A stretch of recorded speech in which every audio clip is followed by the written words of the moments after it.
el curso en cuestión, a mí me gustaba mucho el título, ¿no? Esto de estos caminos, ¿no? Digamos, de esas nuevas narrativas en el museo, ¿no? Es decir, y sobre ese tema central yo intenté preparar una ponencia sobre el cómic, porque a mí digamos, recurrieron a mí como especialista en el modo en que el cómic se ha introducido dentro de los museos. En ese sentido, voy a reducir mi estudio un poco dentro del concepto museo a lo que es el museo de arte, ¿no? Es decir, tanto el Museo de Arte Contemporáneo como a esos grandes centros de arte clásicos que tienen, digamos, arte de todas las épocas, como pueda ser el Prado o el Louvre, por poner dos grandes ejemplos, ¿no?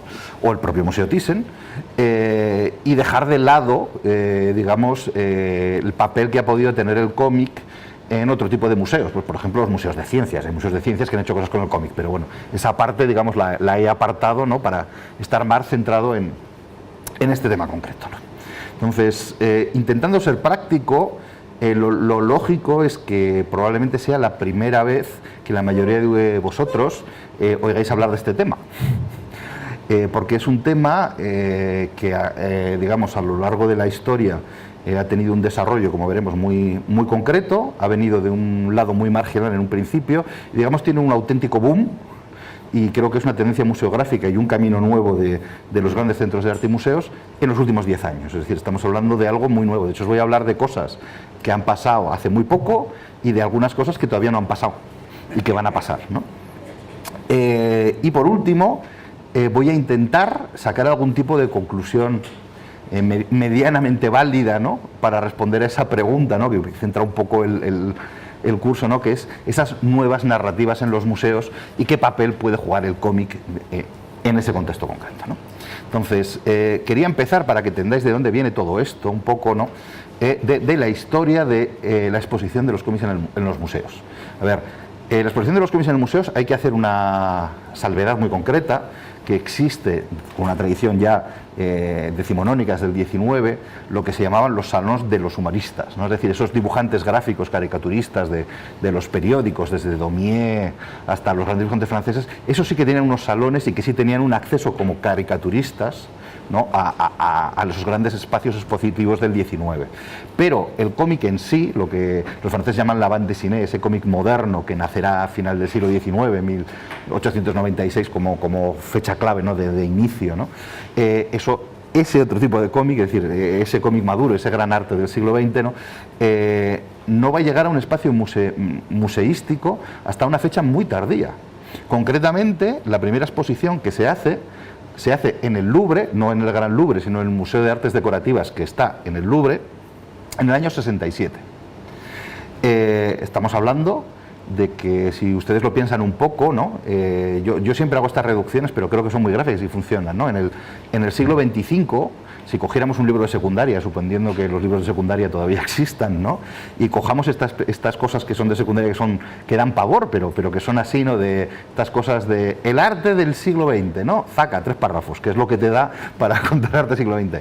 Entiendo que el párrafo 1 serán las vanguardias, entiendo que el párrafo 2 será el cine, y entiendo que el párrafo 3 será el cómic, porque básicamente es la revolución de las artes que existían previamente y las dos artes nuevas creadas finales del XIX, es decir, en el siglo XX. Y desde el siglo XXV dará para 3 párrafos, así, ¿no? Entonces, resulta tremendamente curioso, ¿no? Como uno de esos 3 párrafos, que yo estoy convencido que esto será así, ¿no? Haya tardado tanto en cuanto arte, en llegar al espacio lógico que todos, digamos, tenemos para el arte, ¿no? Que son los museos. Esto se debe básicamente, como muy bien podéis deducir, a la consideración del cómic como arte. Entonces, esta primera exposición es una primera intentona que hace una asociación que se llama Socerlit, francesa, ¿verdad? Porque todo esto, digamos, nace en Francia de una manera muy fuerte, que se llama Société Civile des Études de Recherche et Littérature Dessinée. Es esa palabra tan bonita de littérature dessinée, es decir, no vamos a llamar bande dessinée, sino littérature dessinée, literatura dibujada, para intentar quitar ese contexto, digamos, de infantilización, ¿no? Tradicional del cómic, ¿no? Y es una propuesta que, como os digo, llega al Museo de Artes Decorativas, que está en el Louvre, aunque no sea el Gran Louvre, y no cae mal la propuesta, Y la idea inicial a mí me gustaba mucho, porque la idea era coger, digamos, lo que son las grandes piezas, algunas textiles y de otro tipo que había en el museo, ¿no?, con pintura narrativa y hacer una especie de genealogía, ¿no?, de cómo viene toda esa pintura narrativa y cómo esa narración pictórica, digamos, pueda culminar en el cómic moderno, ¿no?, que ya es propio del siglo XX, ¿no? Entonces la propuesta va por ahí, al conservador del museo le gusta, pero bueno, luego eso empieza a enrarecerse, esto no se había hecho nunca, ¿no?, y no acaba de cuadrar. Y entonces, para, digamos, poder salvar el proyecto, el propio, digamos, la propia persona que hacía fuerza dentro del museo dice: creo que lo puedo salvar si lo asociáis a lo que es la pintura de figuración narrativa, ¿no?, esa variante de pop art tan francesa de los 60, ¿no?, que tiene esa ligación con el cómic, digamos, le daba esa especie de aura, no por así decir, de ya, digamos, unirlo a la pintura, al gran arte, y así, digamos, se consiguió hacer palanca y entrar, ¿no?, porque si no, hasta la fecha no había entrado, ¿no? Y además, yo creo que se hizo mal, en el sentido de que no expusieron ni un solo original, ¿no? Es decir, cogieron viñetas sueltas, hicieron grandes ampliaciones fotográficas a gran tamaño, donde se veía ese cómic, estaba, digamos, reducido a un icono visual, potentísimo, muy bonito, pero un icono a una imagen. El cómic es narración, ¿no? Y hicieron unos montajes, pues más o menos chulos, escenográficos, etcétera, etcétera, dentro de una sencillez, ¿no? Hicieron, por ejemplo, unos cubos donde pegaban esas imágenes que se colgaban del techo, etcétera, etcétera. Y así, digamos, se debutó, por así decirlo. Claro, esto en el tiempo, así como el libro, aquí veis el cartel, veis el libro y veis una imagen de la inauguración, veis, por ejemplo, una plancha de Tarzán, que esta no era solo una imagen, era una plancha también aumentada, ¿no?, en tamaño, ¿no?, con burnos para el dibujante de Tarzán, ¿no? Esta exposición, que fue muy criticada precisamente por eso, ¿no?, es decir, por separar lo que es la esencia del cómic y transformar el cómic en un objeto museográfico más cercano a la pintura, al cuadro, que es lo que se exponía en los museos, ¿no? Y también fue un tanto criticada precisamente por esa asociación con la pintura de figuración narrativa, que hizo que hubo que, digamos, reducir contenidos, y se eliminó toda esa primera parte de la filiación narrativa. No había ya espacio, esa parte la cogió la pintura, ¿no?, y entonces simplemente eran esas viñetas agrandadas y tal. Y bueno, pues digamos, se vio como, entre comillas, una pérdida de oportunidad, ¿no?, de poder hacer esto bien, y sobre todo esa especie de crítica, ¿no?, de que hay que sacar pecho con el cómic como disciplina, ¿no? Sin embargo, el libro que tenéis aquí pasa por ser un primer estudio más que interesante, ¿no?, de un poco de lo que es la historia del cómic publicado en francés, y por eso, digamos, sí que es un icono, digamos, de referencia, ¿no? Esto primero no deja de ser una primera experiencia, por eso la cuento, pero para que veáis de dónde se partía, ¿no? En estos años había cosas terribles, o sea, había estudios sociológicos a los que nadie sabe por qué la gente hacía caso, ¿no?, que decían cosas tan terribles. Son los años en que también se crea en Estados Unidos, en los cómics, el código de aprobación, el autocódigo de autocensura de los cómics, ¿no?, de aprobación para que lo puedan leer todos los públicos, ¿no? Porque había como una especie de estudios sociológicos y toda una serie de tendencias que decían que la gente que leía cómics y que luego no hacía una especie de evolución a la literatura escrita, ¿no?, acababa en la delincuencia directamente. Eso era como, lo cual es una barbaridad. Quiero decir, Luis Alberto de Cuenca, que yo sepa, o es muy buen delincuente, o es un ladrón de guante blanco al que no han pillado, o no es un delincuente y es un lector de cómics ávido, por nombrar una persona, evidentemente, que lee cómics y conocida por todos, ¿no? Bien, entonces, desde este punto inicial, digamos que sirve como punto de arranque, empieza una reivindicación en sí del cómic como disciplina artística.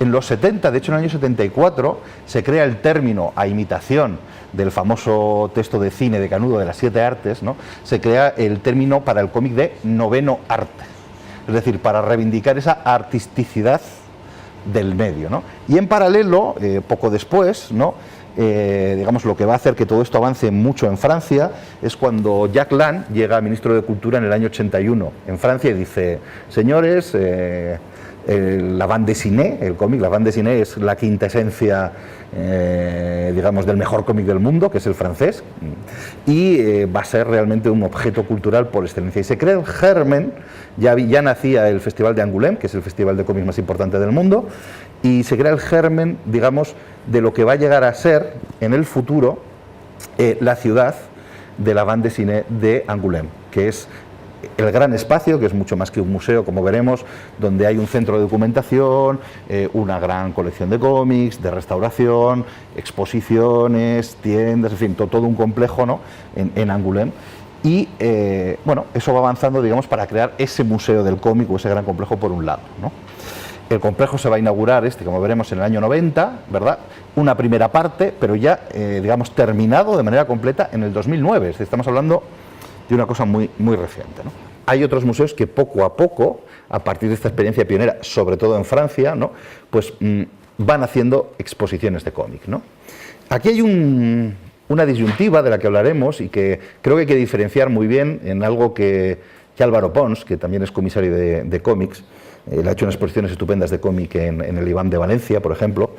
Ha hecho un juego de palabras, pero que es muy efectivo, ¿no? Dice, yo no quiero tanto un museo del cómic como que el cómic esté en los museos. Es decir, estamos hablando de dos caminos distintos, ¿no?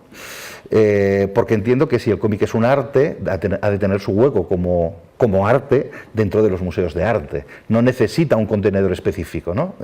Yo también pareciéndome muy bien que haya museos de cómic, yo creo que un museo del cómic debería ser más bien un centro de conservación del cómic, donde también, claro, se pueda exponer y hacer más cosas, ¿no? Pero que los grandes museos de arte deberían recurrir al cómic en tanto en cuanto espacio y medio artístico, ¿no? Bien, digamos que en este camino hacia el presente, ¿no?, de cómo se va a exponer el cómic y cómo va a verse hueco en los museos, hay otra exposición que triunfa en Francia de una manera muy fuerte y hago un salto ya hasta el año 90, es decir, 91-92 en concreto, que es esta exposición que se hizo en la gran estación de la Villette, en París, donde se hace lo que yo llamo la primera superescenografía, ¿no? Es decir, el cómic, por su propia naturaleza, tiene algo de evocar mundos, de evocar realidades, y una de las primeras líneas importantes en el modo de cómo exponer cómics, ¿no?, es poner esos objetos, ¿no?, digamos, recreando esos mundos, ¿no?, fantasiosos que evoca, ¿no?, gráficamente, ¿no? Y se hace esta gran exposición que ocupa más de 3.000 metros, ¿verdad?, donde había como 4 grandes escenarios y tenía 4 grandes exposiciones dentro, ¿vale? La primera, vemos aquí un dibujito a la izquierda, ¿verdad?, estaba dedicada a Agostini, ¿no?, el gran autor francés, ¿no?, que era un poco, digamos, como su desván, ¿no?, su atelier de creación, y son 2 dibujos de lo que es el interior de ese espacio. Salías de ese espacio, ¿no?, y entonces había una playa artificial, que lo vamos a ver aquí en una imagen, una playa artificial, ¿no?, y entramos en un espacio que se llamaba Les Français en vacances, los franceses de vacaciones. Entonces viene a ser, pues, esta costa francesa en verano, la costa que queráis, ¿no? Y en esos espacios, ¿no?, estaban otros grandes dibujantes franceses, sobre todo humorísticos, como Franklin, Ressier y demás, y en esa playa había un búnker. Dentro de ese búnker había que le pega muy bien por el tipo de cómics que hace, había una instalación de Enki Bilal, otro gran dibujante de cómics y que además hacía esos cómics, digamos, un tanto oscuros, un tanto claustrofóbicos, con una estética que quedaba muy bien con ese búnker. Y luego había un cuarto espacio donde trabajaban 2 dibujantes de cómics muy concretos, que son Peters y Suden, que tiene una serie muy conocida que se llama Las ciudades oscuras, y es como muy arquitectónica, y hay una parte, digamos, dedicada a una biblioteca, y era una reconstrucción de esa biblioteca, ¿no?, que evocaba el cómic, ¿no? Bueno, aquí tenéis una fotografía más de la escenografía, ¿no? ¿Qué es lo que tiene de interesante esta cuestión hiperescenográfica? Además, digamos, de evocar y dar un contexto, ¿no?, a esas obras que van a estar dentro de estos espacios. Que en este caso, y es con los casos en los que a mí más me gusta, la persona, la empresa que lleva a cabo estas escenografías, ¿no?, se llama Lucilom, que es una gran empresa de actuaciones escenográficas en museos y fuera de museos en Francia, ¿no?, en cuya cabeza está uno de los grandes dibujantes de cómics franceses, que es Marc-Antoine Mathieu. Es decir, hay un autor de cómic que conoce el medio y que además, como autor de cómic, digamos, crea estos espacios. Es decir, no se trata de una cuestión museográfica de un profesional externo, sino alguien del propio medio que crea estos espacios, ¿no? Y a mí, en esa línea, que es una de las líneas que ha habido, me interesa mucho, ¿no? por esa propia, digamos, imbricación y por todo lo que evoca, digamos, en esa relación escenográfica con las piezas respecto al imaginario visual del cómic, ¿no? Pero claro, esto de hacer exposiciones en grandes centros no es la única vía, hay más vías.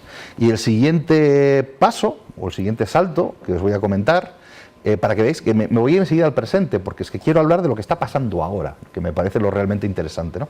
Me voy a ir al 2005, es decir, que ya hemos entrado en el siglo XXI, ¿no? Y vais a ver esto. En el 2005, Fabrice Duard, que es editor en el Louvre, había tenido un proceso con los cómics muy normal. En Francia, Fabrice debe tener, pues yo tengo 40 y muchos, pues Fabrice debe tener 50 y pocos. Es decir, somos de una generación parecida, ¿no? Un poquito mayor que yo, pero parecida. Entonces, él había leído cómics de niño, había abandonado la lectura de los cómics en la adolescencia, pero probablemente por todo ese trabajo de fondo ministerial y demás que se ha hecho en Francia, ya de adulto la vuelve a recuperar y descubre que hay cómics maravillosos, ¿no? Y vuelve, digamos, a engancharse y aficionarse. Entonces, él piensa y dice, vamos a ver, deberíamos, se le enciende, digamos, la cabeza y dice, en el Louvre sabes que hay una limitación muy fuerte y es que no puede haber obra posterior, si no recuerdo mal el año, a 1848. O sea, es una fecha tope, de ahí para adelante va a otros museos, irá al Museo d'Orsay o al que toque, pero en el Louvre no puede entrar. Y solamente hay una excepción a esa norma, que es cuando se hace, digamos, una especie de acercamientos al arte contemporáneo, a la disciplina que sea, ¿no?, en la que se reflexiona sobre el propio Louvre. Si no, no. O sea, es un tema sine qua non, ¿no? Y él dijo, vamos a ver, hay una cosa que es evidente, ¿no? Por daros un poco un contexto. El cómic del siglo XXI está cambiando mucho respecto a lo que pasaba antes como arte y lo que está pasando con él. Por un lado, hay grandísimos dibujantes de cómic, que han estudiado Bellas Artes o no, pero bueno, muchos vienen de Bellas Artes, que digamos que el modo de expresar su creación, por un lado es mediante el dibujo o la pintura figurativa, y por otro lado, además, narrativa. Y claro, eso no encaja muy bien en los grandes discursos, digamos, las disciplinas artísticas, digamos, habituales de las galerías o de los museos de arte contemporáneo, ¿no?, que va por otro tipo de cauces en general, y encuentran un primer, digamos, medio en el que trabajar en los cómics. Claro, eso va cambiando poco a poco y según entramos en el siglo XXI, son gente que publica cómics, pero a la vez hace exposiciones en galerías y son grandes artistas franceses que utilizan eso, pues la figuración y la narrativa.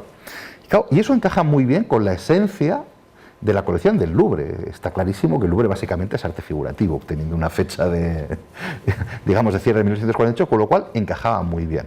Y respecto al acercamiento al arte contemporáneo, pues claro, estamos hablando del arte de la bande dessinée y de grandes artistas franceses que trabajan en galerías y que hacen bande dessinée y también su obra en galerías. Entonces, propone la opción, que creo que es muy inteligente, de crear una colección de cómics en el Louvre. ¿Hay cómics anteriores en museos? Sí, pero muy malos. Y me explico. Con una concepción del cómic absolutamente antigua y creo que errónea, de confundir un medio, que es un lenguaje y un arte, ¿no?, con una simplificación infantil de contenidos. O sea, son estos cómics que ni siquiera tienen que tener grandes autores, en los que, fíjate que majo es el niño, que para que se vaya aficionando a Leonardo, pues ponemos unos monigotes y le contamos que pintó la Gioconda y ya está. eso es una, digamos, un modo utilitario de utilizar el lenguaje, pero no es una obra creativa. Y esto no, esto es una colección de cómics creativa, en la que por fuerza, digamos, el Louvre tiene que tener, digamos, la idea rectora, porque si no se trabaja sobre el Louvre no se puede hacer, pero nada más. Entonces, el modo de trabajar que tienen es que invitan a los artistas que van a proponer para hacer el cómic al Louvre, les enseñan el Louvre desde abajo, que es donde están los bomberos, hasta arriba, que son los tejados, y pasean por los tejados, y ya. Y luego el artista, a partir de eso, ¿no?, coge aquello que le interesa y cuenta su historia, ¿no? Un elemento de esta idea, que está muy bien, que es una cosa un poco pomposa, un poco francesa, pero es así. El Louvre, como primer museo, como muy bien se ha dicho en la conferencia anterior, no es ya un museo para el pueblo, que digamos que la revolución lo inaugura Robespierre, como muy bien sabéis, y sabéis que David, el pintor, está detrás del Louvre también. No es que sea solo un museo para el pueblo, que ponga esas colecciones digamos, a disposición del pueblo, que antes solamente eran colecciones privadas de reyes y del alto clero, ¿no?, sino que además hay otra cosa que es interesante, ¿no?, que es ese espíritu ilustrado, que podemos decir enciclopédico, ¿no?, de ser global. Es decir, el Louvre, todo el mundo conoce su colección, digamos, de pintura, y conoce la parte de antigüedades arqueológicas y tal, pero tiene mil cosas más. Tiene una colección científica. Hay una cosa que es muy graciosa, por ejemplo, a mí es una pieza muy, muy curiosa. El Louvre tiene el metro, que es un trozo así, que mide 1 metro, y a partir de esa pieza, ¿no?, es la medida universal, y esa pieza la tiene el Louvre, ¿no? Es decir, tiene esa aspiración enciclopédica de llegar a todos los saberes y de ser universal como museo. Y claro, ahí encaja perfectamente que una de las grandes artes, no solo de Francia, sino de todo el siglo XX, como es el cómic, tenga su espacio. Y se crea esta colección. El primer álbum lo hace Nicolas Crécy, que es uno de estos pintores de galerías muy apreciado, muy cotizado, que además hace cómics, ¿no? Y editan este primer álbum, que lo veis aquí, se llama Préjures Glaciaires, y se convierte directamente en el libro más vendido de la historia del Louvre. Con lo cual, pues ven que la cosa pues tiene posibles, ¿no? La historia es graciosa, es divertida y evoca muchas cosas. Es una historia de ciencia ficción, de un mundo, digamos, posapocalíptico glaciar, que se ha perdido la memoria, digamos, de nuestro mundo, ¿no? Y las personas que allí lo pueblan, ¿no?, ven esto que vemos aquí a la izquierda, que es lo que sobresale del Louvre, y entran a investigar a ver qué se encuentran, ¿no?, sin saber lo que es el museo. De hecho, empiezan a reflexionar sobre qué podía ser eso, ¿no?, y se dedican a dar todo tipo de explicaciones para lo que podía valer eso y qué significaba, que no tiene absolutamente nada que ver con el museo y el Louvre, ¿no? Hasta que, bueno, hay una parte más fantasiosa que veis aquí en estas 2 páginas que os he puesto, donde, bueno, las propias piezas, digamos, del museo viven allí, digamos, tienen una cierta inteligencia, ¿no?, y entonces aclaran a esta persona alterada genéticamente, porque este perro es una persona alterada genéticamente para poder husmear y poder, digamos, investigar las cosas, ¿no?, qué es aquello y cómo funcionaba, etcétera, etcétera. Es un planteamiento curioso. Está publicado en castellano. Una de las cosas que os iré diciendo, por si alguien tiene curiosidad, es qué cosas están publicadas en castellano y cuáles no, y los que no, pues francés, de lo que hay. Bien, otro de los cómics que aparece a continuación, que también me gusta mucho, es de Marc-Antoine Mathieu, precisamente el escenógrafo y autor de cómics que os he comentado, que hace este planteamiento que es muy bonito, porque es esa idea del museo como punta del iceberg, ¿no? O sea, de que lo que se ve, lo que el público ve es la punta y todo lo que hay por debajo, ¿no? Entonces es una historia también como de ciencia ficción, casi, ¿no?, que se descubre de repente en los cimientos del Louvre un pasillito que baja unas escaleras y que de ahí hacia abajo queda lo que no te puedes imaginar, ¿no? Y entonces mandan a un notario a tomar registro de todo lo que se está haciendo, ¿no? Entonces va bajando pisos, ¿no? Y aquí dice, pues ya ve, pues, día 212, por ejemplo, o sea, ya lleva 212 días bajando y registrando, que es cuando llega al almacén de moldes, ¿no? O el taller de restauración en el día 970, en el departamento de copias, el almacén de pinturas, el archivo. No os quiero ya contar el archivo, todo lo que hay, ¿no? Pues esta es otra propuesta, ¿no?, que es lo que le llama la atención a este autor de todo lo que enseña en el Louvre, ¿no? La tercera, que se llama Las horas en pares, Otra propuesta también es bonita, no me quiero extender en esta, porque si no al final no voy a llegar a todo lo que quiero y no puede ser. Bueno, aquí ya aparece una cosa que también es lógica, ¿no? Los grandes iconos de un museo, ¿no? Aquí tenemos a la Victoria de Samotracia, también es un cómic excepcional. O esta, que es una de mis favoritas, ¿no? Que se llama El cielo bajo el Louvre, donde por primera vez Jean-Claude Carrière, el guionista de cine de Buñuel, por ejemplo, hace su primer guión de cómic, ¿no? Y lo dibuja Isler, que bueno, es uno de los grandes dibujantes de lo que es la bande de cine franco-belga, ¿verdad? Y va precisamente sobre la revolución y la fundación del Louvre, ¿verdad? Y aquí vemos, os he traído las páginas de la inauguración del Louvre, estas cosas curiosas de cómo se exponían las cosas en el 18 y el 19, que no tienen nada que ver con los espacios museográficos actuales, ¿verdad? Se ve el discurso de Robespierre también, lo vais a ver de cómo lo da. Este que veis aquí es Fragonard, que ya claro, está venido a menos porque es un pintor muy pompié, ¿no? Muy clásico, muy rococó, y esta modernidad de David pues ya no lo cabe. Aquí tenéis a Robespierre. Bueno, y este álbum también está publicado en español y es muy interesante, ¿no? A mí me gusta mucho. No me quiero extender más. Esos 4 álbumes dan como resultado un proyecto, ¿no? Que se llama El Louvre e invita a la bande dessinée. Y esta vez sí que es el Gran Louvre el que abre un espacio para hacer una exposición de los 4 primeros álbumes de esta colección. Para ello les encarga a los 4 dibujantes, para hacer el cartel, una Gioconda, es decir, uno de los iconos suyos por excelencia, ¿verdad? Aquí tenemos las 2 primeras, a la izquierda está el cartel, una vez ya compuesto. Aquí tenemos las 2 siguientes, y esta quinta, que como veremos, se va a utilizar a posteriori. Esta no está en esta exposición, pero me quedan las 4 primeras, que son los 4 álbumes de los que os he hablado. Fabrice, que es un tipo listo, yo creo que se huele y dice, uy, esto suena a cierre de proyectos. O sea, hemos hecho 4 álbumes, qué modernos somos, ya nos hemos ocupado de la bande dessinée, abrimos las salas para hacer una exposición de los 4 álbumes, carpetazo, y hasta aquí hemos llegado, ¿no? Y como es un tipo listo, en esta exposición, que lo que se muestra son los procesos de creación de los 4 álbumes, ¿no? Ya hablaremos después cómo se debe exponer el cómic, que es un poco una de las conclusiones, ¿no? Pero ver ese proceso de cómo se crea el álbum, de cómo se hace un cómic, es una de las cosas que creo que es importante en el museo poder mostrar, y se puede mostrar, entrar en ese tema. Pero como es un tipo listo, hace lo siguiente: pone las 4 primeras planchas que le pide a un dibujante japonés, que es Araki, que haga sobre el Louvre.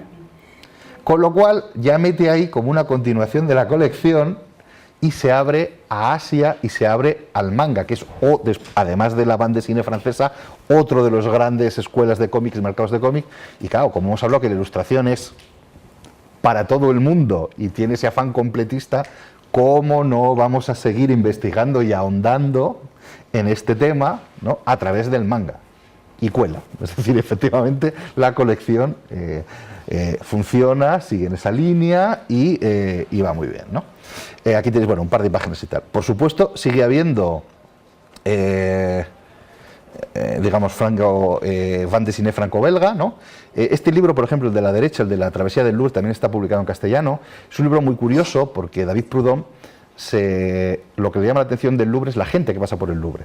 Entonces está dedicado a lo que él ve en el Louvre y ver cómo los espectadores, digamos, y visitantes interactúan con las piezas del Louvre, ¿no?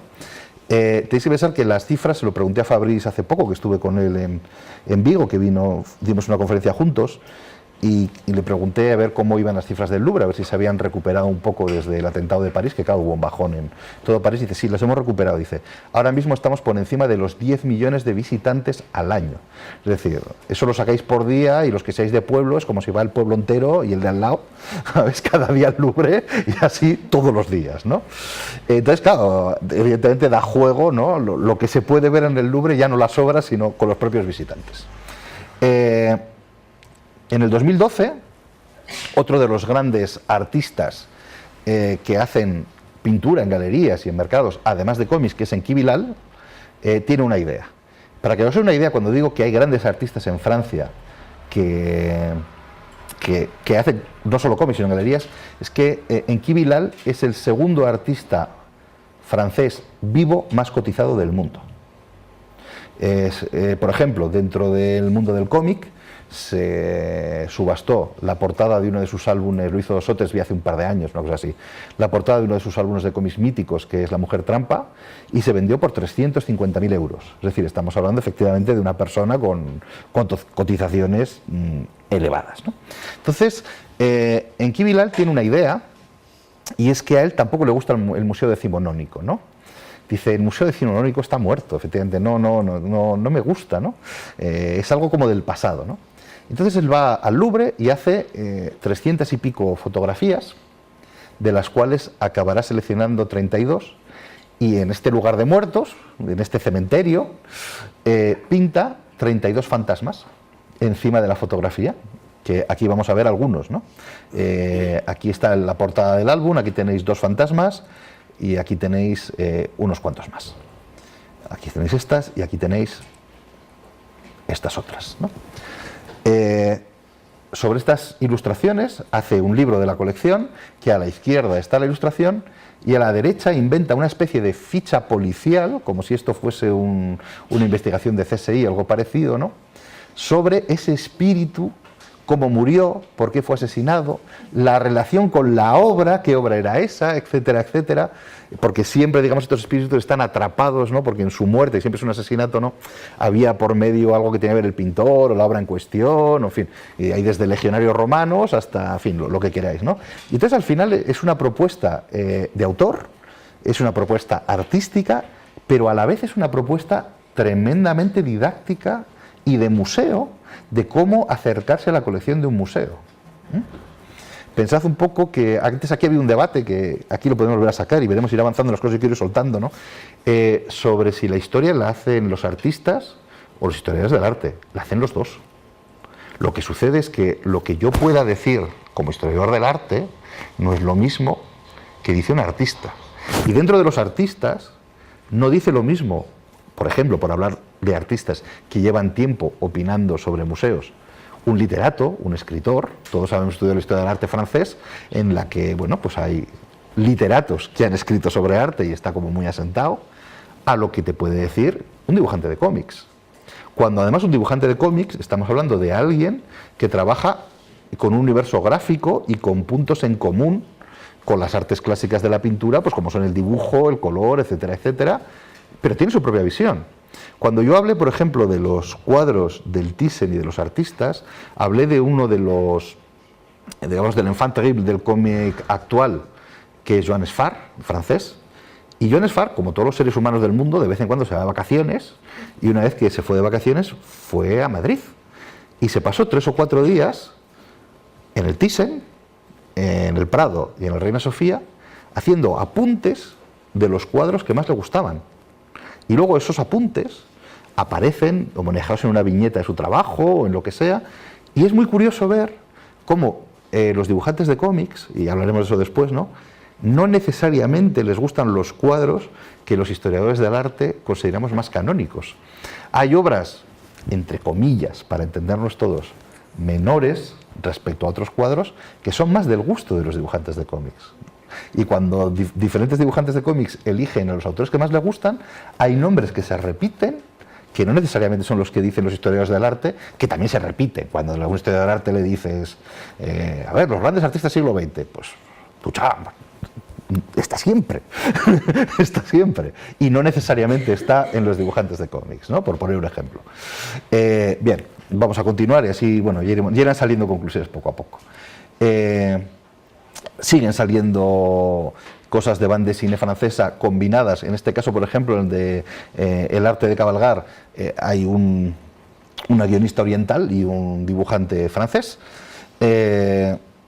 Y, por supuesto, más cómics también, digamos, orientales, ¿no? En el caso de Taniguchi, otro de los grandes autores de manga, sigue esa línea. Y llegamos a L'Île Louvre. Este me quiero parar un momento porque tiene su gracia, ¿no? Por todo este tema de los museos, ¿no? Los que trabajéis en museos lo vais a ver. Aquí es muy gracioso porque el protagonista, es otra cosa que quiero hablar de, hay tantos museos como visitantes. Y por suerte, incluso en los grandes museos madrileños, no llegamos a la locura de los 10 millones de visitantes de un Louvre, que otros tantos o alguno menos, pero por ahí debe andar el Orsay, por ahí debe andar el Pompidou, el Gran Palais y suma y sigue. Es decir, o sea, es ese tipo de locura que aquí está un poquito más contextualizada, por lo menos, ¿no? Entonces, este dibujante con este cómic, que por desgracia no está publicado en castellano, pero a mí me gusta mucho, cuando le enseñan el museo, resulta que, claro, él se fija en los vigilantes de sala. Los vigilantes de sala, claro, están allá y ven muchas cosas, porque primero tienen que vigilar para que no haya problemas ni con la obra, ni que la gente se haga daño, etcétera, etcétera. Pero básicamente son señores que están 9 horas allí en una sala viendo lo que pasa, ¿no? Y, bueno, pues en los museos pasan cosas curiosas, eso es así. Que habla de lo que se puede hacer y no se puede hacer en un museo, que habla de cómo entiende el público los museos, que habla de cómo los disfruta, etcétera, etcétera. Y eso pues se lo iban contando de boca a oreja, hasta que alguien empezó a escribirlo y había un auténtico documento cuaderno, ¿no?, lleno de anécdotas, y dijo, esta es la mía, yo lo quiero hacer sobre este cuaderno. Entonces habla de cosas tan graciosas como aquí tenéis a la izquierda, que es cómo pregunta un japonés que no habla nada más que japonés dónde está la Venus de Milo, que es me corto el brazo izquierdo, me corto el brazo derecho, y así sabes dónde está. Luego habla en la imagen de la derecha de las 4 preguntas por excelencia de los visitantes de un museo, que son, en el caso del Louvre, ¿dónde está la Gioconda? ¿Dónde está la Victoria Sumostracia? ¿Dónde está la Venus de Milo? ¿Y dónde están los baños? ¿No? Entonces hace esta composición casi dadaísta, ¿no?, para responder a las 4 preguntas básicas, donde habla de un espectador que es el espectador turista, es decir, es el que llega al Louvre y dice A, B, C, D, para afuera que me voy al Orsay. Y ese espectador existe, ¿no? Y luego, bueno, había cosas que son muy graciosas, no os he puesto el cómic entero, pero os voy a contar algunas más, pues son divertidas, porque hay veces que es cierto que en los grandes museos hay tanto que el propio espectador, que no es un especialista, va muy despistado, porque es normal, ¿no? Y se pierde y no sabe lo que hay y le cuesta entender cosas, y luego hay gente que se despista mucho, ¿no? Entonces, entre las cosas que se despistan mucho de preguntas que han tenido que responder, hay como 3 o 4 muy graciosas. A mí, por ejemplo, me hacía mucha gracia una que era ¿dónde están las pinturas de Mozart? Difícil de contestar. Una segunda que ya, bueno, es más matizable, que es ¿dónde tienen a los muertos? Se refiere a las momias, ¿verdad? Porque es otra manera de preguntarlo. Y luego mis 2 favoritas de despiste absoluto era ¿dónde está la Gioconda? Mire, muy fácil, 3 salas a la derecha. Y de allí cómo llego a Mona Lisa, que esa era buena. Y mi favorita ya de todas era de uno que estaba con el mapa dando vueltas diciendo ¿dónde está la última cena de Da Vinci? Me temo que en Milán. ¿Y eso dónde queda en el plano? Bien. Dicho eso, Fabrice, que no da puntada sin hilo, se da cuenta que mover los grandes cuadros del Louvre fuera no es sencillo y es caro. Se da cuenta que la colección de Bande Siné funciona muy bien, vende muy bien y es un modo de comunicación con el exterior fenomenal. Y se da cuenta que abrirse al mundo asiático le permite no solamente hacer exposiciones en el Louvre, sino coger los cómics que ha hecho el Louvre y hacer una gira por Asia, que es mucho más barato y que sirve fenomenal al museo. Y el primer sitio donde va es aquí, a Taiwán. Aquí tenemos el exterior de la exposición. Voy a enseñaros algunas imágenes por dentro. Hacen algo más, no solamente exponen los cómics, sino que hace esta cosa que está muy bien, ¿no?, que es el Museo del Louvre invita a los artistas taiwaneses. Y en ese, digamos, espíritu universal, además de poner los cómics que están en la colección del Louvre, pide a los artistas taiwaneses que hagan alguna historia corta que se vaya a sumar a la exposición. Aquí tenemos algún ejemplo de cómo quedó en la exposición. Esta, por ejemplo, es una de mis favoritas. ¿Vale? Y por supuesto, bueno, el resto de cómics de artistas de la colección, sean o no asiáticos, ¿no? Aquí tenemos el ejemplo de cómo quedó instalado alguna de las cosas, ¿no? Bueno, siga siendo la misma exposición, pues para que veáis cómo aquí se está combinando ciertas cuestiones escenográficas. También lo ha hecho Marc-Antoine Mathieu, que es el escenógrafo que también publica en esta colección, con lo cual está hecho todo por gente de cómic. Aquí tenéis, por ejemplo, cómo quedó la parte que os he contado de Bilal expuesta, ¿no? Ahí tenéis, por ejemplo, los originales con los textos, ¿no?, que venían de explicación al lado. Bien, no me voy a alargar más con esto. De aquí se fue a Japón, donde estuvo por 7 museos de 7 ciudades de Japón.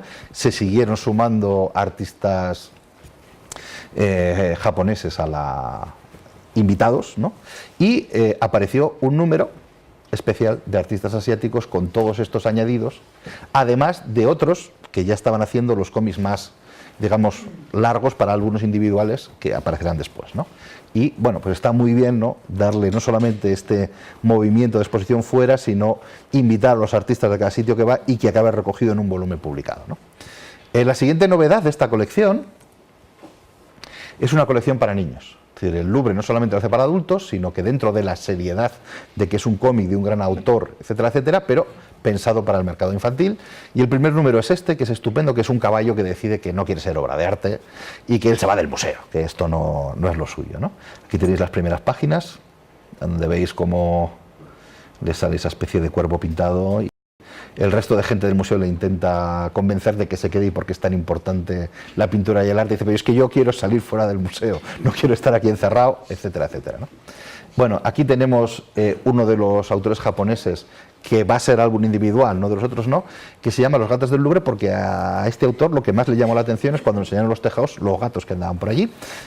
Y el último, digamos, ejemplo de cómic infantil, el segundo volumen, que salió justo el año pasado, que este tiene la ventaja, es unos autores muy conocidos en Francia y también están publicados en España. Este va a ser colección, es decir, estos personajes no va a ser un álbum, sino que va a ser una colección de estos personajes en el Louvre, que es el primer volumen. Es decir, como veis que la idea va evolucionando. Y ya la última de todas es esta. Cuando Fabrice empezó la colección, su idea inicial era invitar a la gente de Fluix Glacial, que es una gran revista de humor francesa, podía ser, entre comillas, pero para que me entendáis, el equivalente del Jueves aquí, para que os hagáis una idea de algo que podéis entender más fácilmente. Y el director de entonces le dijo que no, que empezáramos por Crécy, que es un autor serio, que es un autor con trabajo en galerías. Pero claro, esto va creciendo, va evolucionando, funciona, y ahora ya podía invitarles, y sacaron un especial. Y aquí, más que lo que han sacado, tengo las imágenes de cómo, cuando fueron al museo a enseñárselo, ¿no? Aquí ves, tenéis a todos en el museo, justo enfrente de la Gioconda, porque ese cuadro es lo que ve la Gioconda todos los días, detrás de las hordas de japoneses, ¿verdad? Y bueno, ellos haciendo un poco el tonto en el museo, estas cosas, ¿no? Y aquí veis, por ejemplo, un ejemplo del cómic de lo que hay, ¿no? La hermana María Teresa es uno de los personajes clásicos de Fluix Glacial, ¿no?, que además le da mucho al Tintorro de Burdeos, por supuesto, no de otro sitio. Y bueno, pues esta versión a lo Gioconda, ¿no?, de ese personaje de cómic de Fluix Glacial ha funcionado muy bien. Esto salió entre diciembre y enero del año, sé que no salió en diciembre del año pasado y se distribuyó en enero o una cosa así. Es un álbum muy divertido, ¿vale? Y la última cosa, que está todavía sin hacer, se inaugura en septiembre, es esto de aquí. Es una exposición comisariada entre el propio Louvre y Fabrice, la parte de cómics, ¿no?, sobre cómo ha visto el cómic la arqueología. Pero no penséis en una contraposición sin más. Es decir, hay todo un proyecto por debajo en el que se habla de la arqueología dibujada, se habla de las reconstrucciones ficticias narradas de cómo era la arqueología en todas esas imágenes orientalistas del 19, es decir, ¿no? Se habla, bueno, hay muchos temas, habrá que esperar que el proyecto se haga, yo los conozco superficialmente por lo que me contó Fabrice, pero claro, es que todavía no se ha inaugurado, ¿no? Es decir, que realmente no es una contraposición sin más, sino es aprovechar la relación entre la arqueología y el cómic y cómo se potencian ambas, ¿no? Una exposición que va a abrir el Louvre en unos meses. Bien. Bueno, este proyecto del Louvre se convierte en un auténtico boom y funciona esto de culo veo, culo quiero, si no hay otra manera de contarlo, ¿no? Entonces, el Museo d'Orsay saca su propia colección de cómics. Para mí mi favorito es este, que es Modern Olympia, que no está publicado en español, que a mí me gusta mucho, que la protagonista es la Olimpia de Manet, ¿no?, que todos conocéis. y que tiene un problema. La historia es una historia ficticia en los tiempos del cine de Hollywood, de cine mudo, ¿no? Del Rodolfo Valentino, los grandes estudios, y el Museo d'Orsay es un gran estudio de cine. Y ella quiere ser star, pero está en la troupe, es decir, es figurante y solamente sale en el fondo de baile, ¿no? Y tiene la competencia muy dura, porque están las bailarinas de Degas y están las de Cancan de Toulouse-Lautrec, y bueno, y cada vez que consigue un papel en una escena, ¿no? Con las cámaras y todo eso, es un decorado que es un cuadro de L'Orsay, ¿no? Entonces, bueno, es una narración ficticia maravillosa, ¿no? Hay otros volúmenes posteriores, no voy a decir nada más que este, porque es que si no, no doy en el tiempo que estoy. Es decir, creo que esto es un tema para un congreso, no para una conferencia, entonces tengo que resumir. Bien, otro de los que entra en esta... Ay, perdón, le he ido para el lado que no es. Otro de los que entra a publicar cómics después es el Pompidou. El Pompidou coge una estrategia diferente, que es un poco la estrategia que ha cogido el Thyssen, que ya hablaremos después, cuando publica cómics, que es, en principio, empieza a hacer cómics en relación a exposiciones concretas, no al museo en sí, ni en principio a la colección permanente, luego hablaremos que eso tiene matices, como veremos, pero en principio hago una exposición temporal concreta y voy a sacar un cómic basado en esta exposición temporal concreta. Y coge a Baudouin, que es uno de los grandes artistas del cómic francés, que también es pintor, ¿no? Y hace una biografía de Dalí maravillosa, porque la mezcla con su propia sensibilidad, con su modo de dibujar, como cómo entiende el Dalí la creación. Está publicada en Asteberric, se puede comprar. Mezcla su estilo con el de Dalí en ciertas cosas, pero sin hacer copias literales.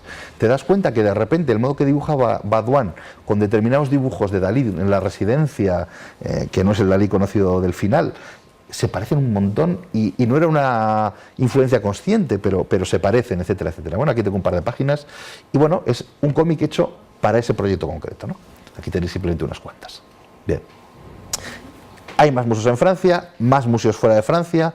Aquí pongo un ejemplo de Tipex, que el Rijksmuseum le encarga una estupendísima biografía de Rembrandt, maravillosamente bien dibujada. Y habría más, ¿no? Y me voy a centrar un poco en España, pues por correr, pero que sepáis que hay más. En España el primero que publica cómics es el Museo Thyssen, y es con Mitos del Pop, que se encarga a Miguel Ángel Martín, yo creo que con mucho ojo, porque Miguel Ángel Martín es el más pop de los dibujantes de cómics españoles y tiene también portadas de cómics, portadas de discos y bueno, muy sensible al mundo pop.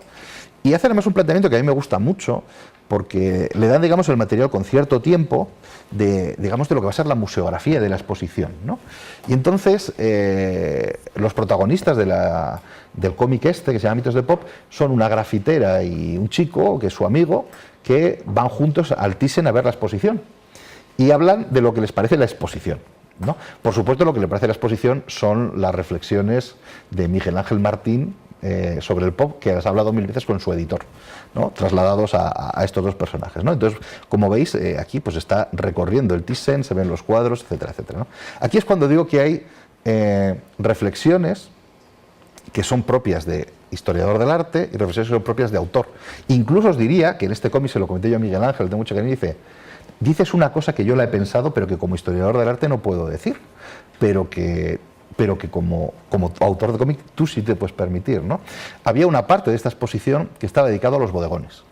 Entonces la van pasando, y bueno, había algunas latas y algunas otras cosas, bodegones pop, y bueno, está bien, está, no sé qué, y de repente se miran los dos y dicen: el bodegón como género es aburrido hasta en el pop art. Que es algo que yo pienso, es un género con el que yo nunca he podido comunicar, pero claro, como historiador del arte no puedo defender que ese género no me acaba de cuajar, ¿no? Sin embargo, un autor de cómic, desde ese otro punto de vista, sí que puede hacerlo, ¿no? Por supuesto, además, desde ese punto de vista, autor de cómic mucho más pop, puede salirse del hábito habitual de un historiador del arte y hacer referencias a cosas de Warhol y de otros, ¿no?, que no son estrictamente, digamos, su parte más artística, ¿no? Pues hace referencia a su parte de cine, incluso a la parte de su cine más comercial, como Sangre de Drácula o como Flesh for Frankenstein, por supuesto a la famosa banana de la portada del disco de la Velvet, bueno, etcétera, etcétera, etcétera, etcétera, ¿no? Bien. A partir de que el Museo Thyssen edite su primer cómic, y coincidiendo con que además con las exposiciones en España se empiezan a hacer exposiciones de cómic en centros, en museos como el IBAM, por ejemplo, o en centros digamos, habituales de exposiciones como la Fundación Telefónica, ¿no? Por ejemplo. Bueno, pues el Prado ya acaba sumándose a esta tendencia internacional, saca su colección de cómics. El número 1 es el dedicado a Max, que a mí es el que más me gusta hasta la fecha de los tres. Y básicamente aquí hay un pequeño matiz, ¿no? Que es que en la colección del Prado se intenta buscar el artista idóneo para, digamos, cada pintor temporal al que le han dedicado el cómic, ¿no? Entonces, bueno, es un pequeño matiz más basado en la obra que otra cosa, ¿no? Pero mi cómic favorito, editado en España por un museo, acaba de salir hará 3 meses. Es este.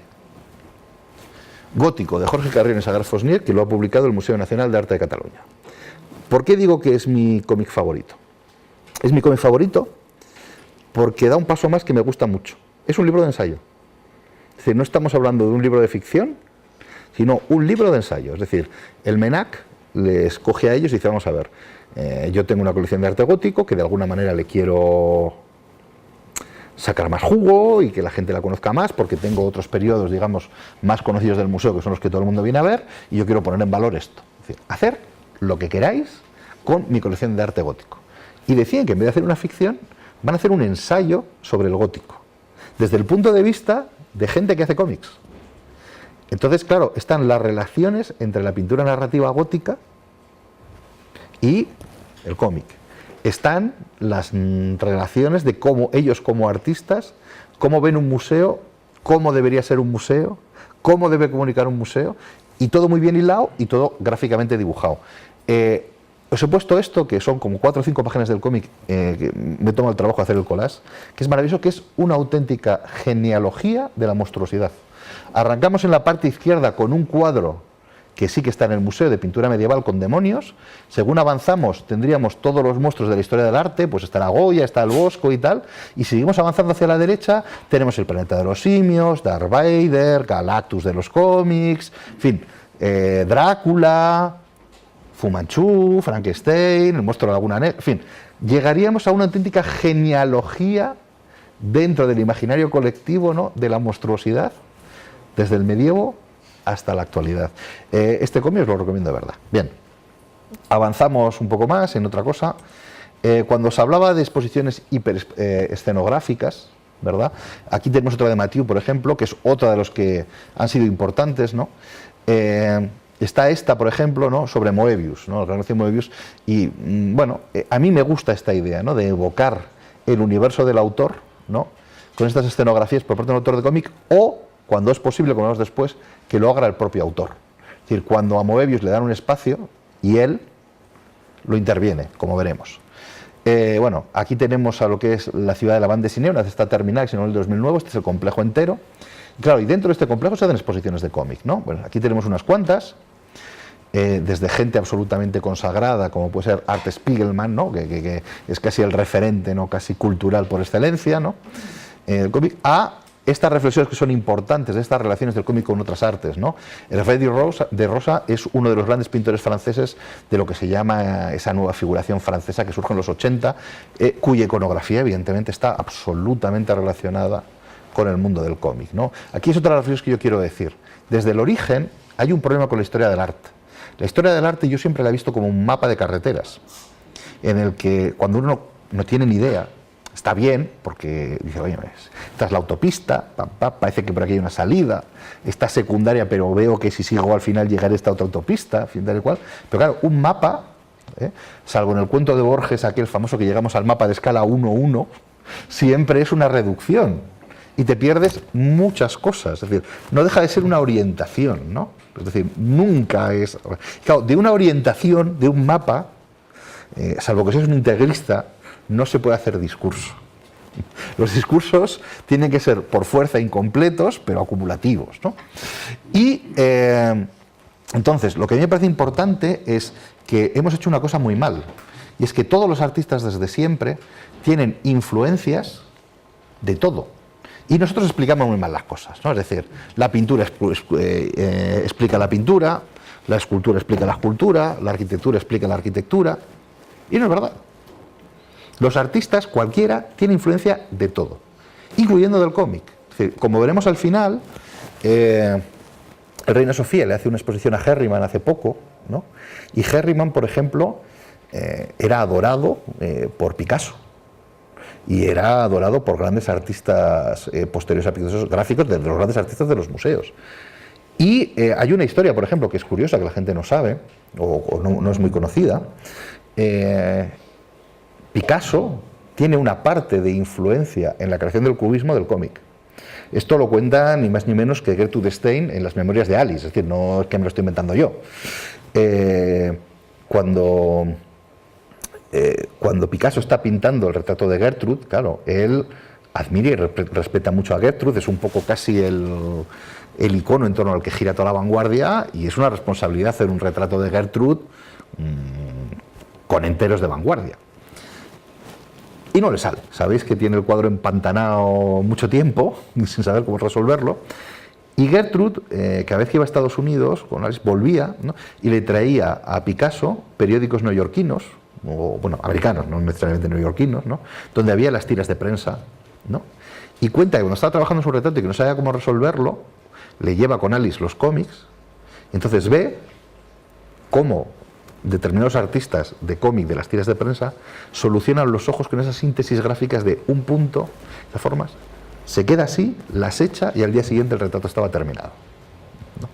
Y si uno ve determinadas estéticas del cómic de esa época, se da cuenta que influenciaron a Picasso y a muchos otros, también a Duchamp, que sería otra conferencia, pero Duchamp, la mitad de sus obras, a partir de la exposición de Nueva York de 1913, cuando lleva el desnudo, son chistes gráficos llevados a la alta cultura, donde existe el chiste de referencia, además, en más de un caso. Y esa influencia está porque los leían y porque les gustaba, entre otras cosas, vamos, ¿no? Bueno, voy a dejarlo ahí porque sería un tema eso, pero efectivamente el cómic como objeto museográfico, uno de los dos grandes campos de reflexión es cómo influye a los grandes creadores.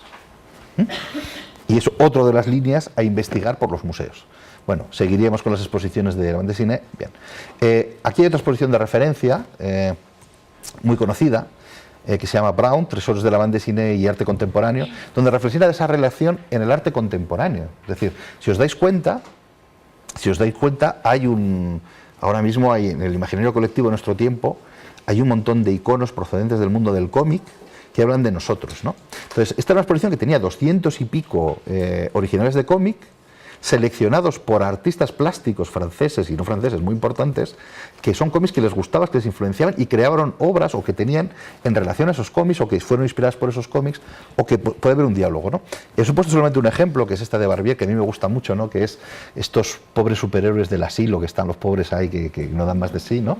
Y ves esa imagen, por ejemplo, del superhéroe como icono, ¿no? Como en esta sociedad en la que vivimos, en la que la vejez y la degeneración se ocultan, ¿no? Vamos todos a morir a hospitales, no se habla de la muerte, no se habla de la cadencia, cuando vamos a una sociedad de viejos, porque en el primer mundo, si algo nos va sobrando cada vez más, son viejos, ¿no? Y sin embargo, tenemos este mito de la eterna juventud, ¿no? en nuestra sociedad, y el icono del superhéroe es el icono por excelencia de la juventud, el vigor físico, etcétera, etcétera.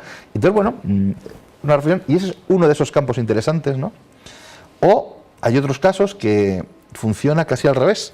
Esta otra exposición que es estupenda, ¿no? Que se llama Quintet, son 5 artistas, que son 5 artistas de cómic, que son más que artistas de cómic, ¿no? Y empezaron en los cómics. Y ellos han evolucionado y han trabajado mucho ya en otros campos, algunos son escultores, otros son arquitectos, bueno, etcétera, etcétera, etcétera, etcétera. Han, digamos, trascendido el mundo del cómic en sí y por mucho, ¿no? Y el modo de intervenir pues es muy variado, ¿no? Es decir, aquí por ejemplo vemos a Blanquet, que hace una auténtica linterna mágica y hay piezas que hay que quitarlas para verlas y digamos sus cómics, y trabaja con el concepto de piel, en fin, hace una propuesta muy concreta e interesante. Aquí tenemos varios ejemplos de la linterna mágica, que es la parte que más me gusta. Otros no, hacen una exposición mucho más digamos canónica, ¿no? de sus piezas y sus iconos, ¿verdad? O este es el caso, por ejemplo, de Massé, por ejemplo, que empezó como dibujante de cómic y terminó de escultor, ¿no? Un escultor cotizado, ¿no? Pero volveremos a Moebius, por poner estos ejemplos, que es cuando el artista puede intervenir en el propio espacio. La Fundación Cartier de París le hace una exposición a Moebius. Esto que veis detrás no son impresiones, son murales pintados directamente por Moebius para la exposición. Entonces, es parte de la intervención, el diseño museográfico del espacio es de Moebius, y luego, evidentemente, además del diseño museográfico y lo que pinte en directo, hay obras persistentes que aparecen en la exposición, ¿no? Aquí tenéis algunas imágenes de esa exposición. Bien.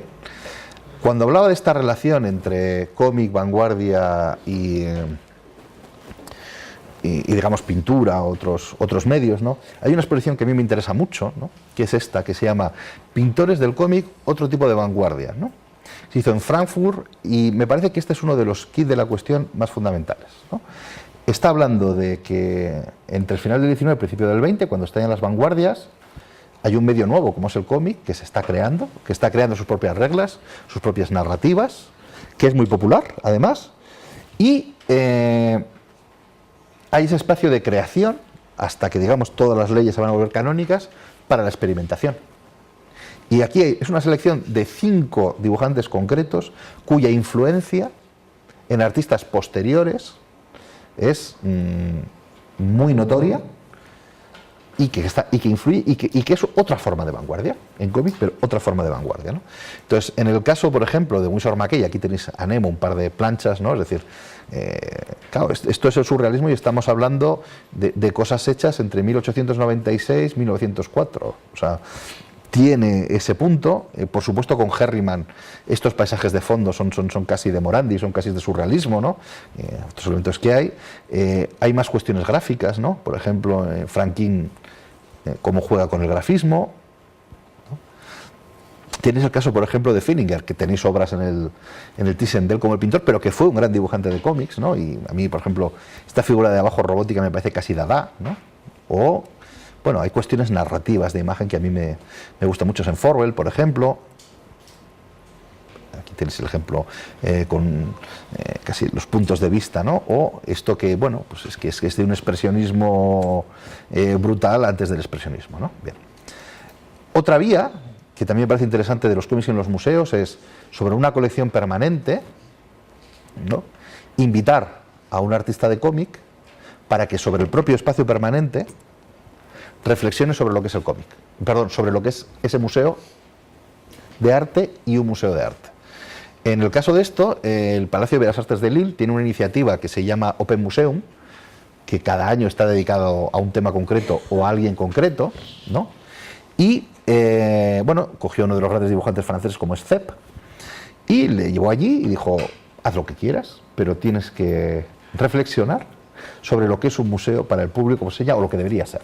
Entonces, Zepp fue muy respetuoso en respecto a no intentar, digamos, invadir demasiado el museo. Casi todo lo solucionó con videoproyecciones como las que vemos aquí. Más luego había 2 piezas más un poco más particulares, ¿no? Que una era un bulto, digamos, una escultura hecha por él, que con un proyector, digamos, le iba cambiando la cara, ¿no? Con un audio proyectada la cara nada más. Y luego, en la parte de arte contemporáneo, había un móvil a lo Calder, ¿no? Con una de sus criaturas allí colgado, ¿no? Dentro de la parte del contemporáneo. Pero básicamente era un poco esa misma idea de que las narrativas del museo clásico no le interesan, ¿no? El personaje de Zepp dice, es una alineación de personas muertas pintadas por personas muertas. Y dice, y de niño no me gustaba, ¿no? Y decir, de mayor tuve que aprender y redescubrir el museo. Entonces, ¿cómo veo yo el museo? ¿Qué habría que hacer para que esto no fuera así? Y todo eso contado en una instalación sobre esas obras concretas, ¿no? Entonces, esa es otra vía de comunicación de un artista plástico de cómic que utiliza un lenguaje como es el cómic, que es un lenguaje muy dúctil, que permite hacer muchas cosas, que permite contar cosas con una sencillez y con una accesibilidad que no funcionan en otros medios. Y entonces me vais a permitir al final de la conferencia, no sé cómo voy de tiempo, voy a intentar acabar, que es lo siguiente, hablar de una exposición mía. Me perdonáis que no me gusta hacerlo, pero creo que había un buen ejemplo y por eso lo voy a hacer, ¿no? Yo hice una exposición con la Fundación Telefónica que se llamaba El arte en el cómic, que se vio primero en sus salas de aquí de Gran Vía y que luego, bueno, está dando vueltas por España y luego nos iremos fuera. En ella había dos cosas, es decir, los cómics editados por museos, que os he hablado un poco de ellos aquí, y aquellos cómics, que no eran cómics editados por museos, pero que había homenajes, ¿no?, a la pintura en esos cómics, y ya estaba. Yo, que me gusta ser completista en estas cosas, decidí hacer dos cosas. Una era invitar a Javier Olivares, que es Premio Nacional del Cómic y un extraordinario dibujante de cómics, con una sensibilidad extrema, ¿no?, a que en la propia exposición pintara figuras de pintores, hiciera una intervención que me parecía bonito. Y por otro lado, convencí a la Fundación, que tiene, como sabéis, la Fundación Telefónica tiene una estupenda colección de arte, especialmente de arte cubista, que hiciera, encargase una serie de ilustraciones ad hoc sobre su colección. Que lo mismo que se hablaba por la colección de cómics del Prado, que había cosas del Prado, cosas del Pompidou, etcétera, etcétera, pues que sobre la propia colección telefónica hubiera una reflexión, ¿no? Entonces, os he traído dos ejemplos de las cosas que se hicieron. A la derecha tenéis la de Javier. Javier con Santiago García de Guión. Les tocó, pues una cosa que es curiosa, un cuadro tremendamente geométrico de Torres García. Los que conozcáis la obra de Torres García, son este dibujo absolutamente sintético, casi de línea, con los espacios muy geométricos, cómo se deben construir, las proporciones, etcétera, etcétera, ¿no? Entonces es una traslación literal de esos espacios, casi como si fueran viñetas, y de los personajes ahí sí, pues, por ejemplo, estas figuras de Javier en Torres García no están, ¿no? Eran pues poco menos que un circulito con un palo, ¿no? Pero es una traslación del cuadro, y los globos son frases sacadas de los libros teóricos que estudió Carlos García sobre cómo debía ser el arte, con lo cual, de un flashazo de una página, entiendes la concepción artística del dibujo, del cubismo y del diseño de Torres García. Pero hay un ejemplo todavía para mí más bonito, que es este, ¿verdad?, que lo hizo Juan Berio. A Juan Berio le toca un bodegón clubista de María Blanchard del año 17. Todos conocéis un tebeo de Francisco Ibáñez que se llama La 13 Rue del Percebe, ¿no? Pues hace una 13 Rue del Percebe del cubismo París en el año 17. Y vemos aquí a María Blanchard, que por aquí está Rivera, va haciendo cosas, con quién se encuentra, los que estaban allí, coge un periódico, lo va a pegar en el cuadro final porque tiene una parte de collage, y por la puerta están entrando Braque y Picasso. Y debajo, con una pequeña explicación aquí en línea, tienes en una página contextualizado el cubismo en París en el año 17. Entonces, esa es parte de la parte didáctica que también es grandeza a utilizar por parte de los museos, ¿no? Con todo, debo decir que creo que la Fundación Telefónica aquí se equivocó, porque yo les comenté que sería interesante que, además de encargar la obra y pagar la obra como encargo, había un precio, digamos, por el encargo, pero los originales eran de los autores. Le dije, ¿por qué no los compráis para vuestra colección de arte? Si tenéis una colección de arte contemporáneo y el cómic es un arte contemporáneo, comprarlos. Y decidieron que no. Entonces, como yo soy cabezón, cuando esta exposición empezó a dar vueltas por España, llegó a Galicia, a Fundación. A Fundación es la fusión de las antiguas cajas Caixa Galicia y Caixa Nova, y repetí la propuesta. ¿Por qué no, como tenéis colección de arte, por qué no hacemos un cómic sobre vuestra colección de arte y además lo compráis? Que en vuestro caso estaría muy bien por lo siguiente, porque ya tenéis en vuestra colección cómics. Tenéis los cómics de prensa, los originales de los cómics de prensa que hizo Castelao en los periódicos gallegos en 1920, 1930, y es continuar, y además, como entidad privada, vais a ser la primera en España que lo compre. Porque originales ha comprado el Prado a Max y el IBAM a algunos de las exposiciones que ha hecho les compró también, ¿no? Pero entidades privadas no lo han hecho. Y aquí acertaron y lo compraron, ¿no? Que esa es otra de las cosas que tiene que pasar, ¿no? Si quien hace colecciones de arte contemporáneo o se dedica a eso, tendría que incluir el cómic. Os pongo un ejemplo, que es otro de los temas que yo quería sacar. Enseguida concluyo, que creo que estoy ya mal de tiempo. Ahora mismo hay una tendencia que a mí me interesa mucho dentro del cómic, de chavales razonablemente jóvenes, es decir, de chavales jovencitos de 20 y pocos hasta, digamos, quizás la persona de mayor edad, en esa tendencia, que es Ana Galván, puede tener 40 y alguno, y muchos de 30 y tantos. Es decir, estamos hablando de generaciones razonablemente jóvenes, que muchos de ellos vienen de el mundo de las bellas artes, es decir, han estudiado en facultades de bellas artes, ¿no?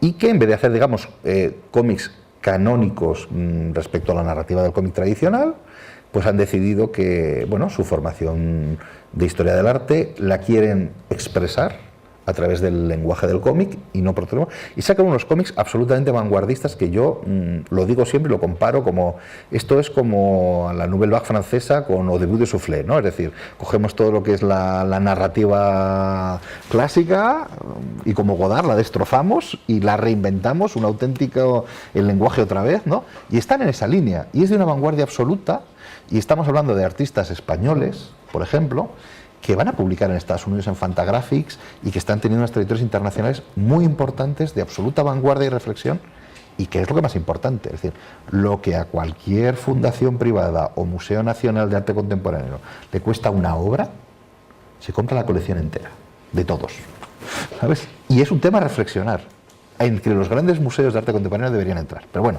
yo voy a volver a mi exposición para cerrar lo que os quería decir con la fundación. En Coruña quedó de la siguiente manera, para que lo veáis y lo entendáis. Se lo encargamos precisamente a un dibujante que es de Bellas Artes, de estudio de Bellas Artes, que se llama Jacobo Fernández Serrano. Entonces, yo solo le puse dos condiciones.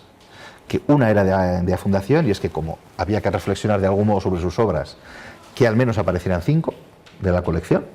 Aparecieron 25, ya son más de 5. Y la otra es que o entregaba a tiempo o lo mataba.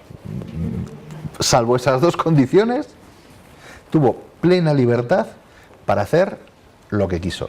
Y hizo una maravilla, ¿verdad? Pero aquí está expuesto, si os podéis fijar, en la izquierda os he puesto esta foto por lo siguiente. Aquí a la izquierda, en el primer cuadro blanco y el azul, son otras piezas de la exposición, que como veis, tienen un tamaño menor que estas de la derecha, que son los lápices del cómic que se encargó. Y en esta otra, aunque no lo veáis bien, en la foto de abajo, los lápices son ya un DIN A3, que ya es un tamaño razonable. Y la de abajo es un DIN A2, que es la tinta. ¿Por qué estos trabajos tienen estos tamaños más grandes? Pues porque esto no es un cómic, es una obra híbrida. Y me voy a explicar. Hacemos unas simplificaciones muy sencillas y no nos damos cuenta que el cómic es eso que nosotros, es algo que se reproduce, que se imprime, que nos llevamos a nuestra casa. Eso es un cómic, lo que compras en una librería y tenés en tu casa. El fetichismo de la hoja original de cómic en el museo, que tiene que ver con ese fetichismo, esa aura, ¿verdad? Que diría Benjamin, de la obra original, ¿no? La hoja de cómic no es un cómic, es un paso intermedio. Además es una mutilación, porque es un arte narrativo en el que si no tienes la anterior y la posterior, te estás perdiendo muchísima información. Y además es un paso intermedio que da cierta información, pero te quita otra. Y me voy a intentar explicar, para hacer esa pequeña reseña de donde yo creo que es como se debe exponer el cómic en los museos, que es lo siguiente. La impresión se lo come todo. En el origen del cómic, las impresiones eran muy malas. Primero, porque técnicamente no había las opciones de ahora, y segundo, porque los primeros cómics se imprimen en los periódicos. Entonces, os podéis imaginar, la impresión en papel de periódico, ¿verdad? Es terrible. Entonces, uno no podía ir a mucha filigrana a la hora de hacer matices de grises, aguadas y cosas de estas, porque en la impresión eso no sale. Con lo cual, había que hacer de necesidad virtud y ser capaz de crear una síntesis gráfica que se pudiera imprimir en esos papeles y que funcionara. Claro, eso acaba creando una estética del cómic cuyo origen es forzoso esa reproducción. El segundo elemento es que bien las tiras de prensa o bien las páginas de cómic, cuando luego ya se van a hacer en revistas o en álbumes, se van a poner unos formatos medios, puede ser un 20-30, 40-30 ya es un cómic grande, y es muy difícil que un cómic se reproduzca en general a un tamaño mayor que ese. Con lo cual, el dibujante de cómic, cuando está dibujando un cómic, no está pensando en que eso va a acabar expuesto 70 años después en un museo. No suele dibujar en general en formatos mayores que un DIN A4, un DIN A3, para que me entendáis. ¿Por qué? Porque ¿para qué? Si luego a la hora de reproducir va a esos tamaños, pero claro, Jacobo sabe que esto es un encargo y que se lo van a comprar, con lo cual va a quedar en la fundación. Entonces dice, si yo lo voy a exponer, lo primero, ande o no ande caballo grande, que luce más. Con lo cual ya trabaja en formato DIN A2, porque eso se va a ver. Lo segundo, como todo artista, como es el caso de Jacobo, que además de tener una gran imaginación, técnicamente es muy bueno, quiere hacer un tour de force y dice, a ver, la impresión se lo come todo. Hay muchas veces que los originales de cómic son muy sucios. ¿Por qué? Porque me he equivocado, he hecho guacho encima, pinto encima otra vez y en la imprenta no se nota. Pero él sabe que esto se va a exponer y se va a comprar y se va a ver.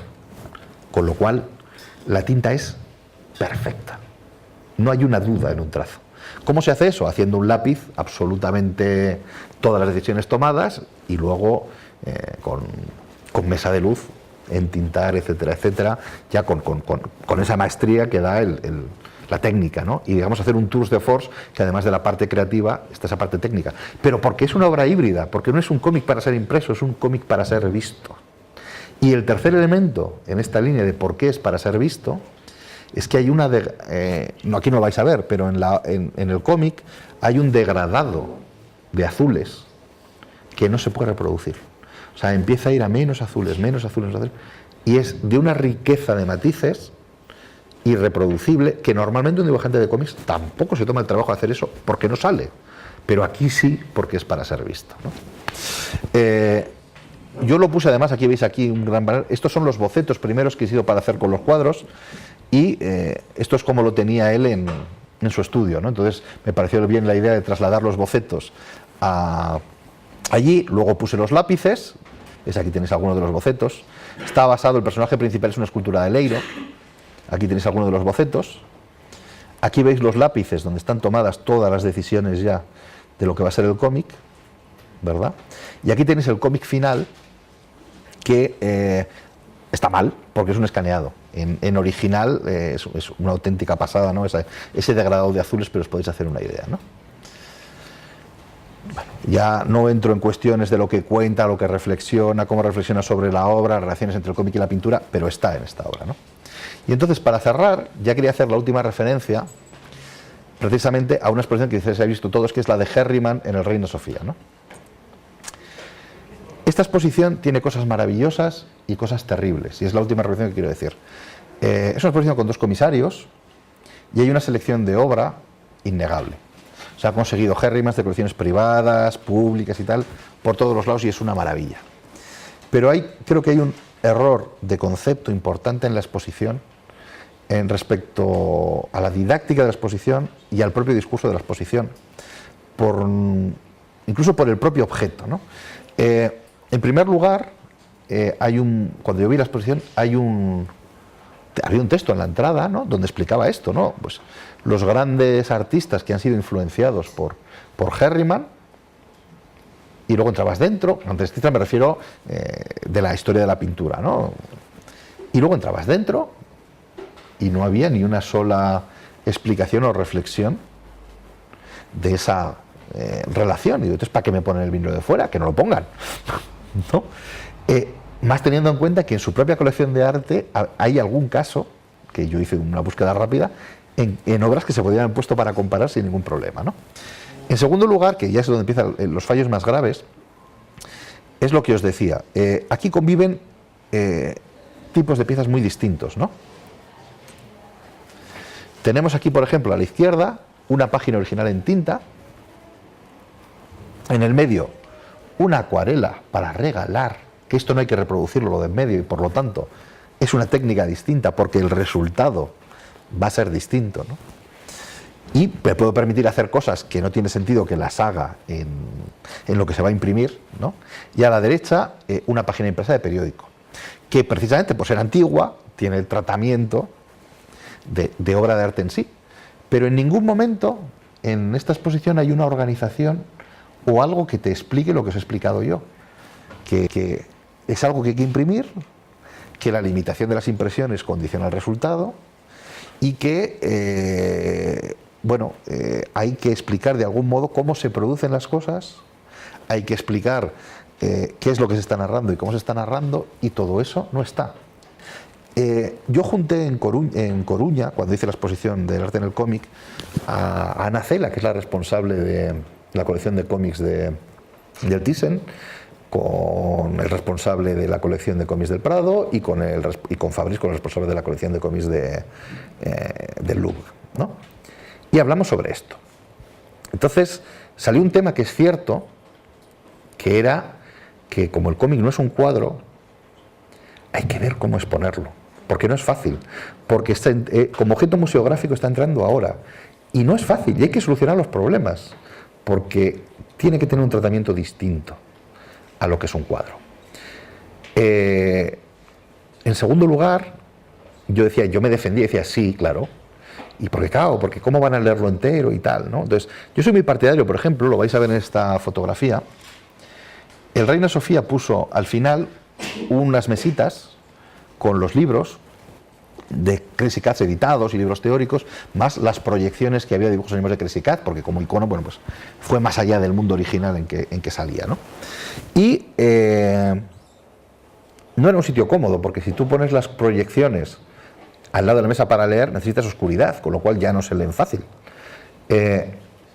Y al final, esto debería ser un objeto realmente que estuviese en las exposiciones.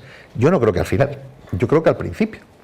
Que la gente vea cuál es el objeto final, cuál es el resultado, y a partir de ahí pueda haber el proceso, ¿no? Es decir, ese tipo de cosas que se pueden cuidar, que es cuestión de pensar en el objeto y cómo hay que exponerlo, es algo en lo que todavía estamos muy en mantillas, ¿no?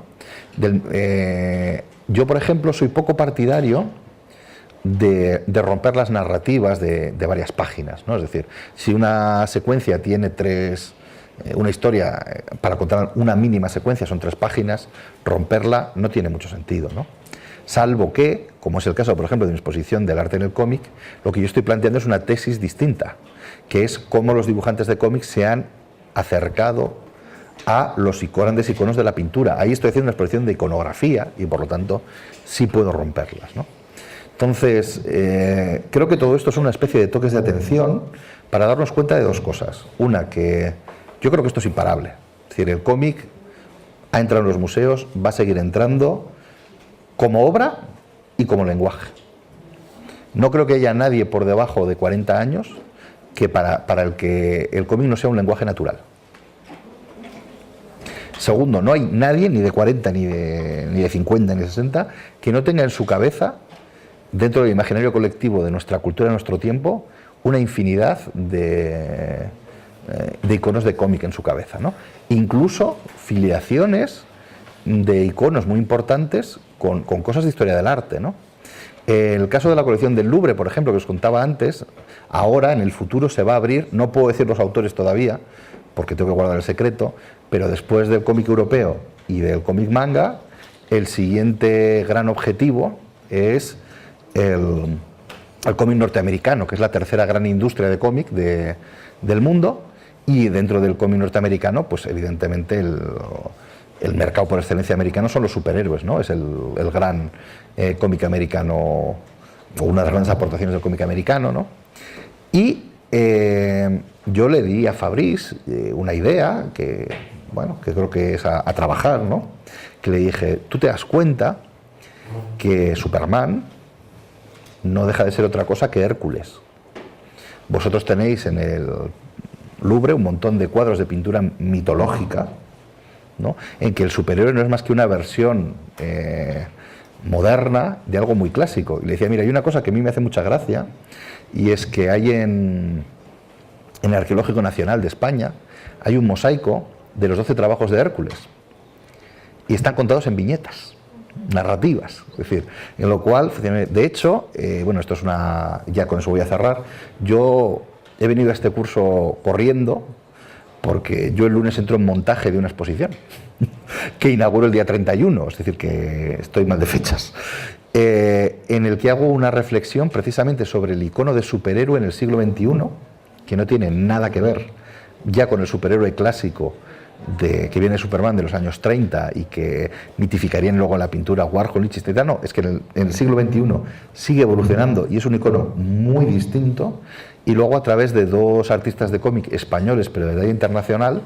que están revolucionando esos iconos en Estados Unidos, que son David Aja y David Rubin.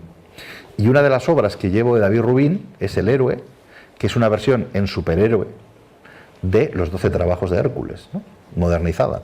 Con lo cual, estas lecturas a través de la iconografía del cómic, a través del lenguaje del cómic, sus relaciones con el arte, sus relaciones con nuestra propia cultura, es algo que en los museos yo creo que ha entrado, va a seguir entrando y se va a convertir en algo muy importante a lo largo de los años, en el que va a haber que inventar, porque está casi todo por hacer. Y cierro simplemente diciendo que aquellos que estéis todavía aquí un poco despistados, que todavía no estéis con una tesis doctoral y que no sepáis en qué campos trabajar, a nada que os guste el tema, creo que tenéis un tema que os va a dar muchas satisfacciones si investigáis en esta línea. Y nada más, y muchas gracias por escucharme.